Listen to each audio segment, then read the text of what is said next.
Prince Harry and Meghan Markle take on New York as he addresses the UN on Nelson Mandela Day. On my wall and in my heart every day is an image of my mother and Mandela meeting in Cape Town in 1997.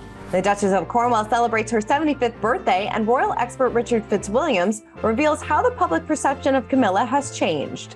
Well, I think it's been appreciated that firstly, of course, she's very supportive to Charles, there's no question about that. They've always been an ideal match with the controversial background of which we all know that goes back decades. And royal expert Jonathan Sacerdoti reveals if the royal rift between Harry and his family will deepen with the release of Tom Bower's bombshell new book.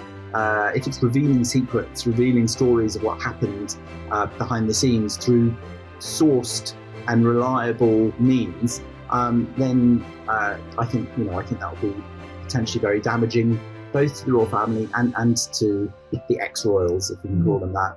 We've got that plus so much more in today's Royally Us. All right, hello to our fellow royal lovers and welcome to Royally Us. I'm Christina, that's Christine, and we say it every week, but this is a lot of big news this week. We have big speeches, this bombshell book that came out that's getting a lot of people talking. So I'm excited to dive into it with you, Christine, as always. Yeah, there's a lot of stuff to discuss. There's so many. I think that bombshell book is going to be really interesting. Okay, let's talk about it, because let's talk about it. Before we get to all that, we had to see what you guys had to say about last week's show. We dedicated last week's show completely to Duchess Kate, and Music Morsel says warm, gracious, talented, dedicated, elegant. Kate is definitely a crown jewel. Looking forward to the day that she becomes queen consort.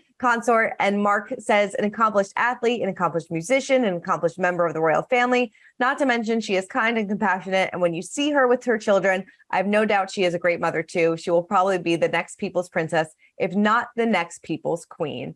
Seems a lot of people are always in favor of Duchess Kate. Yeah, so it's funny. Someone asked me, like, how does Kate do all these things? She's an athlete. She's a musician. She bakes. She makes her own pasta. And I was like, she doesn't sit around scrolling Instagram. So I think that's her secret. Who knows? She might when she's late night when the kids go to bed. Maybe she has her own secret account.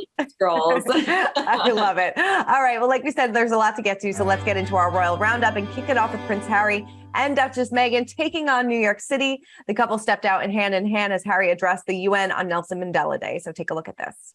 I first visited Africa at 13 years old. I've always found hope on the continent. In fact, for most of my life, it has been my lifeline, a place where I've found peace and healing time and time again. It's where I felt closest to my mother and sought solace after she died, and where I knew I had found a soulmate in my wife. If we can see one another's humanity just as he did, a better day will truly be on the horizon. So yeah, this was like a wide-ranging speech. He touched on some very personal issues, talking about Princess Diana, saying how, when he visited Africa, that was when he found solace after his mother died. That's when he knew that Meghan was his soulmate. But he also got pretty political in this speech as well, talking about, how everybody has suffered over the past couple years with the COVID-19 pandemic, and even bringing up Roe v. Wade. So it seems like he's definitely dipping his toe in the political atmosphere, which he's been doing for quite some time, a little bit. Yeah, it's been so interesting to see Meghan and Harry really carving out their new role, because they really had a blank slate. And it's interesting to see what they've chosen to do with that, the platform that they now have. And it was so interesting as Prince Harry spoke out about, Roe v. Wade. Then we saw Meghan stepping out with Gloria Steinem, which I thought was just so neat. What a pair, like what a partnership to see those two women out together and working together. Yeah, no. And they recently did a Vogue feature together talking about Roe v. Wade and mental health for women. So it seems like we said, they are definitely getting a little bit more political, trying to still, I feel, find their niche of what they want to do post royal life. It seems like they're still trying to figure it out, I think. Right. Well, I think that they're trying to figure it out, but they have this massive platform, but a completely blank slate with what to do with it. So I think it's probably hard to figure out, okay, what do we do now? Right. No, exactly. Which avenue do we want to kind of go down? And I think, I think They'll figure it out. There will be some missteps along the way. And I think a lot of people are kind of like, why are they at the UN? Why are they doing this? But yes, I think that like we said, they have this blank slate and they're trying to figure out where they kind of fit into everything. They also enjoyed a date night in New York City as well. They stepped out having some dinner with friends. So it seems like they're having a good time, and it's always nice to see them out and about. Yeah, it is exciting, especially when we don't see them for so long, to have like a day or two where there's tons of pictures and Meghan steps out in these amazing outfits. It's really fun to see. It is. Well, speaking of Prince Harry, he is asking the tough questions about mental health in a short film for Better Up, the coaching and mental health company for which he is the chief impact officer. So take a look. Throughout the years of traveling around the world, what I saw was the similarities of experiences of trauma, of loss, of grief, of being human. Yeah. That building up of resilience is absolutely critical. So this was pretty cool. He sat down with a number of people, including Chloe Kim, who was, of course, a two-time Olympic gold medalist, talking about mental health. But he was the one that was doing the interviewing, asking the tough questions, and really, shining a light on mental health, which was something that he's been passionate about for years. Yeah, I'm so glad to see him continuing this work. This was really, the center point, the focal point of his work when he was a working member of the royal family. And I'm glad he's able to continue it in a new way now that he's, again, carving this new role. Yeah, definitely. All right. Well, the Duchess of Cornwall celebrated a big birthday, her 75th birthday, with a brand new photo featuring her rescue dog, Beth. So cute. She also opened up in an ITV special about working with her daughter-in-law, Duchess Kate, for the Country Life magazine. I love this. She said it was a relaxing, calm atmosphere, just the two of them, just kind of, taking a cover photo. I love this. I thought it was so great. It really gave, in a sort of quiet way, it showed that Camilla has Kate's stamp of approval and that Kate has Camilla's stamp of approval. Just knowing that they have a really lovely relationship, that Camilla trusted her with this, I think was wonderful. And it was the special was really interesting. If you can find a way to watch it, I definitely would. And the photo shoot was just a really beautiful way to see her. It's nice to see Camilla have some time in the spotlight. Definitely. It really is. I love how she said that there wasn't a lot of hair and makeup. It was just, very low key. And, I feel like, and she opened up a little bit more about becoming Queen Consort. Queen Elizabeth made that announcement during the Platinum Jubilee weekend. And she said in the interview that she really praised her late father-in-law, Prince Philip, for the example that he showed about how to be consort and how to be supportive to the monarch, and recognized that it must have been very difficult for him, for the macho naval commander, to take a step back. She said, "I learned that your place is several feet behind the monarch. You're there as a backup." She really understands her role. It doesn't seem like she wants to be the one kind of commanding the spotlight. She's okay with taking that step back and being there as a support system. Right. I think she sees the platform that she will have, that she already has, to work toward, to promote the causes that she's so passionate about. And some of those are, rescue animals, and some of that is domestic violence, really important issues. And I think she knows that even though she's sort of second in command, or, she's a few steps behind, she's still able to have this tremendously impactful platform and to, do these impactful things and change people's lives in different ways.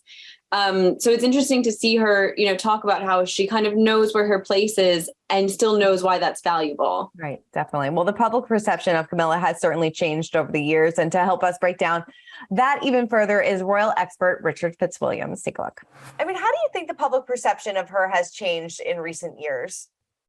Well, I think it's been appreciated that firstly, of course, she's very supportive to Charles. There's no question about that. They've always been an ideal match with the controversial background of which we all know that goes back decades.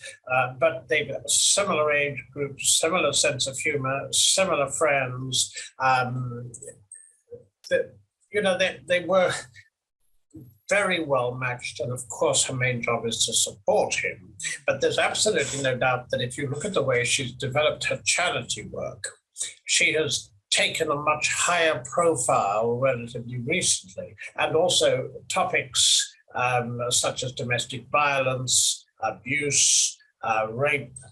These she has done, I think, extraordinarily well in tackling these and in being supportive, as well as osteoporosis and animal welfare and literacy and so forth. But I think there's a great deal of respect for her publicly, a certain amount of affection. There is also, one has to bear this in mind, I mean, in August, it's 25 years since Diana's tragic death. So the things have, in that sense, moved on and did some time ago. But it remains the case that when anything comes up about Diana, it obviously reflects badly on Charles and Camilla. We've got The Crown to a series yet to come, which won't be helpful. But I think there's no question at all that the Queen, in making it certain that she would be Queen Consort and not Princess Consort, because of nonsense anyway, to do that in a statement marking Platinum Jubilee year. I mean, that was so significant and so important, because this issue was fudged for such a long time. And what was absolutely necessary was to clear this. Otherwise, undoubtedly, when Charles did ascend the throne, if it was announced then, you could imagine problems in the months to come before the coronation, especially. Definitely. And do you think that I know she recently did an interview where she talked about becoming Queen Consort and how she was so honored, and she really looked to Prince Philip to kind of understand that role. I mean, what kind of Queen Consort do you think that she will be? She will be supportive. She will be dutiful. There's no doubt she has a fear of flying, but nonetheless, they've carried out some extremely successful tour. Incidentally, the test of a successful royal tour is sometimes, if it isn't noticed or noticed that much, there's no question that she has found a niche, and the British people, I think, respect it. Having said that, I don't think there is overwhelming enthusiasm, there never has been, for her being Queen Consort, but it's accepted. You can see this in the polls, and it is a great deal more accepted that this one day will be the case. So I think she's also, the Queen realizes how well she's done, and this is reflected. She's the Lady Companion of the Order of the Garter, which is a senior order of chivalry. She's a Privy Councillor. She's also got the highest rank of the Royal Victorian Order, all of this in the Queen's personal gift. So given the fact that there was such an awkward background to so much of this, things seem to be stable in this particular area, and she is a much valued, hard-working member of the royal family who, so far as charitable activities is concerned, is pretty high profile too, alongside her support, of course, for Charles. Yeah, it has definitely changed over the years. I mean, going all the way back to, the scandal of the love triangle. And now she's been more welcomed and more, people are more welcoming to her. But who knows, that might all change when the next season of The Crown comes out. Oh, my goodness. Can't wait. All right. Well, now it is time to spill the royal tea. And Hugh Grant shut down rumors that he will be portraying Prince Andrew in the upcoming movie Scoop. Now, according to Deadline, screenwriter Peter Moffat is turning Prince Andrew's disastrous sit-down interview with BBC Newsnight anchor Emily Maltus into a movie. The film will follow how the BBC's Newsnight team got the scoop, then the actual filming of it. That's what the screenwriter told Deadline. And he also said that the other thing is, why did he agree to do it? Very, very good questions. Yes, I think it'll be really interesting. I'm a bit sad that it's not Hugh Grant. I was kind of excited about that. Me too. I mean, who knows? Maybe down the line, maybe they'll convince him to do otherwise, but I think he would do a great job. He really would. I think this is going to be so interesting. Even in the last few weeks, I've seen more details emerge about this interview, the other interview that Prince Andrew did, just how this whole disaster sort of unraveled. And it kind of is, it's unfortunately for the members of the royal family, it's the story that won't go away because there's still so many questions. I think especially, why on earth did you do this? Yes. Why on earth did you do it? So many questions. And speaking of having so many questions, we have to talk about this new book from Tom Bower. Everybody's talking about it. It is called Revenge, Meghan, Harry, and the War Between the Windsors. It's already making waves, like we said, causing a lot of discussion. So let's break down some of these bombshells. It's not, at the time that we post this, the book is not out yet, but we have read some excerpts saying that the Queen didn't want Meghan at Philip's funeral. A lot of people are like, is this true? Is this false? Considering Tom said that he didn't really talk to a lot of Meghan's friends in this. I don't know. It's kind of hard to read between the lines. It's so interesting. I've been looking into this, and Tom Bower is a really well-known biographer, and he does tend to write about people who are still alive, which makes an even more interesting biography. He's been sued for libel 3 different times for his biographies and has never once lost, or he's never been convicted, or whatever the term would be, because his sources are ironclad. He always has reasonings to back things up, and nothing in the story is technically a lie. However, what we're now seeing is that what he says might not technically be a lie, but it might not be the whole truth. It seems that he's doing a good job directing you where he wants you to go. So an example of that is saying the Queen didn't want Meghan at Philip's funeral. And was that not a passing comment of like, goodness, it's so crowded in here. Thank goodness I guess it wasn't very crowded that day, but whatever it was, like, was it a passing comment that's now been twisted into this narrative? That's the questions that I would be asking. Yes. No, I agree. And it was that did she say that because if Meghan came, all the focus would have been on Meghan and not, they should be, celebrating the life of Prince Philip. So yeah, it's like you said, it's going to be very hard to read between the lines about all this. There was Tom Bower alleges that they were mad that their Jubilee plans were blocked, that, that they couldn't go on the balcony with the rest of the royal family. So I don't know. Yeah, it's very interesting. And I think that a lot of people are going to believe this book is the gospel truth of what happened. And I think some things might be true, and we might see some interesting things come to light. It looks like he did get some really exclusive interviews, and he spoke to some really key characters in this story. But whether it tells the whole truth, I don't know that we'll ever know the whole truth. No, we will never know. But some people are already speaking out against the book, especially the whole Vanity Fair aspect of this. So she guest edited Vanity Fair a number of years ago. He alleges that she was difficult to work with. She wasn't happy with the outcome of the article because it was all about her love of Prince Harry, but it really should have been about the work that she was doing, correct? Yeah, so this was this huge feature in Vanity Fair, really announcing she's Prince Harry's girlfriend. It's serious, and sort of, really letting the world meet her. And she really wanted it to be about her activism, about her charity work, about her as, sort of a humanitarian. And instead it was more about her being mad about Harry was the title of the feature, and her acting career.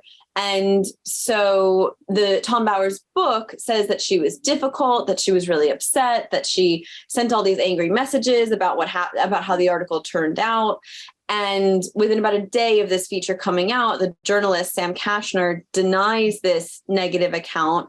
In his denial, he sort of leads us to believe he's been misquoted. Again, that the narrative's been directed. He says that, yes, these things are true, but that's not the whole story. And I found that really interesting, kind of the first instance that we're seeing where it's technically true, but it's not really the whole story. Yeah, which may, like you said, may be a lot about this book. Well, to help us break this book down even further and to kind of delve into whether or not this can cause even more of a royal rift between the family is royal expert Jonathan Sacerdoti. Take a look. I mean, do you think that this book will cause more of a rift between Harry and the royal family? Well, I don't think that Tom Bower's going to pull any punches. I don't think that he's trying to keep the royal family sweet or obey any edicts that they might put out to him. I also don't think that he's terribly concerned from what one hears about what Harry and Meghan will think of him. And that maybe puts him in a perfect position to give a book to all of us that we might want to read and see, because it will feel somewhere in between. I think that the Omid Scobie book, Finding Freedom, got a lot of criticism for seeming to be a sort of semi-authorized book by the Duke and Duchess. And I think that, again, however true that is, there seemed to be stuff in there that could only have come from them or their people, and it seemed to be very sympathetic to them. I don't think Tom Bower is going to do that. I think this book's going to be far more explosive, and that means that if it's revealing secrets, revealing stories of what happened behind the scenes through sourced and reliable means,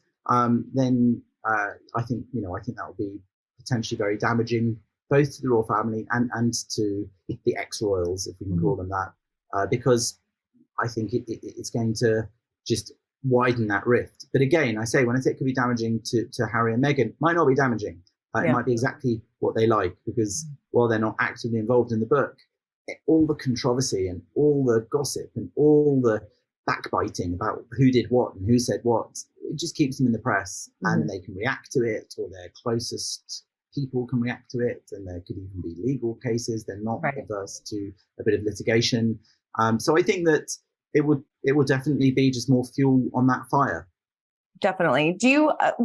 Can you imagine the Queen, though, actually being happy that Meghan did not attend Philip's funeral, as Tom Bower claims in the book?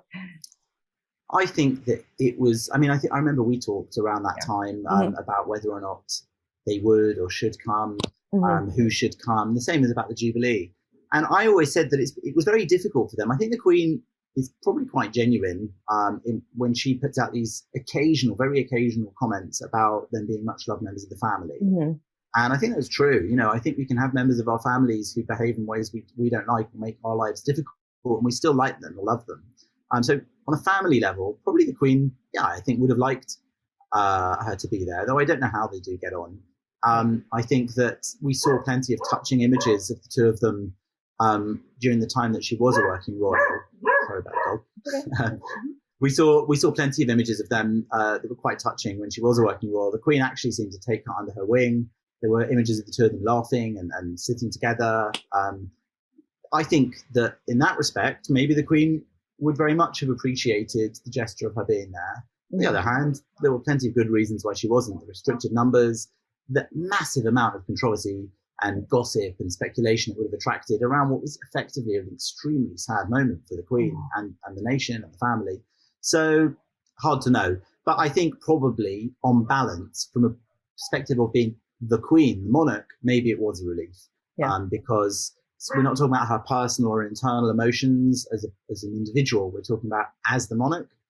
Did she want that upstaging an already pared down and stripped down because of COVID funeral for a much loved, long-standing member of the royal family who had massive admiration for the way he carried out his duties? And her husband, of so long. I think probably she wanted to focus all on him. Do you think that they will read this book? Do you think that they are dreading this book? I mean, what kind of thing? What do you think their mindset is right now? Again, look, it's rumor. I don't know them, and I don't know for I've never had a solid tip off that this is true, but they are said to read stuff. We had all these kind of jokey rumors that they would be doom scrolling on their phones as they drove away from their private jet after the Jubilee celebrations and things like that. And if that's true, they can't be enjoying this. Or maybe they are, because, it's that old Oscar Wilde thing. The only thing worse than being talked about is not being talked about. And I think that when you've made your stock and trade, your living, your money generator, your wealth generator, when you've made that your fame, and failing fame, infamy is pretty good, notoriety, they're doing it. We're talking about them. You and I are talking about them on a regular basis. People always, write in the comments, if you hate them so much, why are you talking about them? Incidentally, I don't hate them. I don't think people necessarily hate them, but you can disapprove of the way people behave without hating them. I don't know them. So I would say that I imagine they are following it. I would imagine their people follow it and probably, keep them updated, however diplomatically. Bearing in mind the rumours and allegations of bullying and tempers, maybe they're cautious about how they update the couple, but I would imagine it's a fairly fundamental part of their planning. And so either they're messing up and getting this sort of negative coverage, or it's all part of the plan. You know, better to get this than to get nothing. More books sold, more Netflix viewers when the thing finally comes out. If they were towing the line, they wouldn't really get so much interest, I think. Yeah, I wonder if this is even on Harry and Meghan's radar, if they're even going to be talking about this, if they're even going to read about it, or if they're like, oh, it's just another one of these ridiculous claims about us. I don't know. Or like you said, another lawsuit could be on the hands. I don't know. Yeah, I think that's what's really difficult is if there's any really serious lies in this book, we know that there would most likely be a lawsuit, handed out from their legal team.